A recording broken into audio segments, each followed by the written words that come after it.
কালকে তো তোমাদের বলেছিলাম যে আমি আমার জন্মস্থানে আসছি। তো চলে এসেছি। সেটা হচ্ছে কুচবিহার পুন্ডিবাড়ি। আর আমি কুচবিহার পুন্ডিবাড়ি হচ্ছে আমার পিসির বাড়িও আছে। তার পিসির বাড়িতে এসেছি পিসির সাথে কালকেই। কালকে তো রাত্রে এসে আর ভিডিও বানানো হয়নি, তার কারণ হচ্ছে গাড়িতে এসেছি, প্রচণ্ড ক্লান্ত লেগেছিলো, ভাত ভাত খেয়ে ঘুমিয়ে গেছি।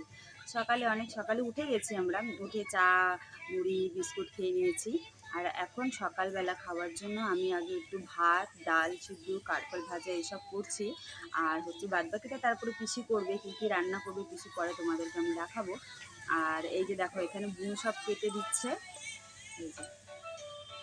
এই যে বুনো, এই যে দেখো এখানে কেটে দিচ্ছে, কারকল কেটে দিয়েছে।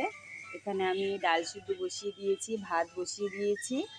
এখনও চাল কুমড়টা কাটছে। এখানে মনো হচ্ছে আমাদের মোবাইল দেখছে। মনোরও খাওয়া হয়ে গেছে, যেহেতু মনোর শরীরটা একটু খারাপ, তার জন্য মনো খেয়ে দিয়ে এখন টিভি দেখছে, মোবাইল দেখছে। আর আমি সকালে খাবারটা বানিয়ে নিয়েছি, যেহেতু সকালে তো ভাত খেতেই হবে, ভাত না খেলে ভালো লাগে না আমার। তার জন্য সকালে ভাত খাবো দেখে একটু ভাত ডাল সিদ্ধ কারকল ভাজা এসব করে নিচ্ছি, ভাত খাবো। আজকে মনে হয় না কোথাও ঘুরতে যাবো, যেহেতু একটু শরীরটা ভালো লাগছে না, তেমন গাড়িতে এতটা জার্নি করে এসেছি। আজকে আর কোথাও হয়তো ঘুরতে যাবো না, কালকের থেকে হয়তো ঘোরা স্টার্ট করব, তখন তোমাদেরকে দেখাবো যে আরও কোথায় কোথায় ঘুরতে যাচ্ছি। আর সারাদিনে কী কী করছি সেটা তো তোমাদেরকে দেখাবোই। যেহেতু পিসির বাড়িতে অনেক দিন পর ঘুরতে এসেছি, তোমাদেরকে দেখাচ্ছি আরও কী কী আমি করছি। এই কয়েকদিনে কী কী করব তোমাদের সঙ্গে সবটাই শেয়ার করব।